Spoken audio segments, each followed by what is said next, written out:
भगवत गीता में बताया गया है कि क्रोध को कैसे काबू किया जाए इससे पहले कि ये हमें काबू करे। श्री कृष्ण ने अर्जुन को बताया था कि क्रोध से केवल भ्रांतियाँ यानी भ्रम पैदा होते हैं और भ्रांति से ही बुद्धि का विनाश होता है और बुद्धि का विनाश होने पर व्यक्ति अपनी जिंदगी का विनाश स्वयं कर लेता है। आप भी ये सोच कर देखें कि कभी कभी आप भी ऐसी बातें क्रोध में बोल देते होंगे जो बाद में आपको पछतावा महसूस करने पर मजबूर कर दें। किसी की कही गई छोटी सी बात ही हमें इतना उत्तेजित कर देती है कि हम बिना सोचे समझे ही प्रतिक्रिया दे बैठते हैं और इसी क्रोध में हम कोई ऐसा निर्णय कर लेते हैं जो बाद में गलत हो जाता है। एक छोटी सी बात ही हमारा पूरा जीवन, पूरा दिन खराब कर सकती है और ये चीज़ें हमारे जीवन में घटित होती ही रहती हैं।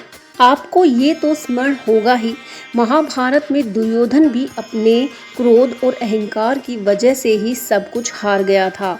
श्री कृष्ण ने दुर्योधन को ये समझाया भी था कि जो व्यक्ति अपने क्रोध को नहीं जीत सकता वह अपनी किस्मत को भी नहीं जीत सकता, उसे हासिल कभी नहीं कर सकता। यदि आप भी अपने क्रोध को काबू करना चाहते हैं तो श्री कृष्ण द्वारा कही गई ये 3 बातें याद रखें। सबसे पहले, यदि आपको कोई छोटी बात बोल भी देता है तो तुरंत आपको प्रतिक्रिया नहीं देनी है।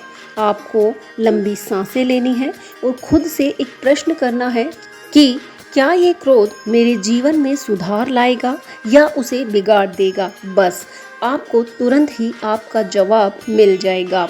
और दूसरी बात ये कि अपने मन को दूसरे कार्यों में व्यस्त रखें। यानी जब आपको गुस्सा आता है, हमें गुस्सा इसलिए आता है क्योंकि हम किसी बात को बार बार सोचते रहते हैं। अपने मन को हमें किसी प्रोडक्टिव काम में लगाना चाहिए, जैसे एक्सरसाइज कर सकते हैं, कोई क्रिएटिविटी दिखा सकते हैं या मेडिटेशन कर सकते हैं, जिससे हमारा ध्यान, हमारा फोकस दूसरी चीज़ों पर हो जाएगा और हम क्रोध से बच सकेंगे। और तीसरी बात ये, श्री कृष्ण कहते हैं कि अपने व्यक्तिगत अहम को संभाल कर रखें, हर बात को व्यक्तिगत तौर पर ना लें।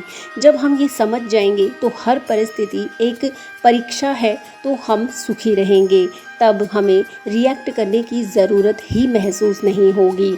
आप भी यदि क्रोध से जूझ रहे हैं तो श्री कृष्ण द्वारा कही गई इन 3 बातों का स्मरण रखें और श्री कृष्ण और गीता से जुड़ी ज्ञानवर्धक बातों के लिए, जानकारी के लिए चैनल को सब्सक्राइब जरूर करें। धन्यवाद।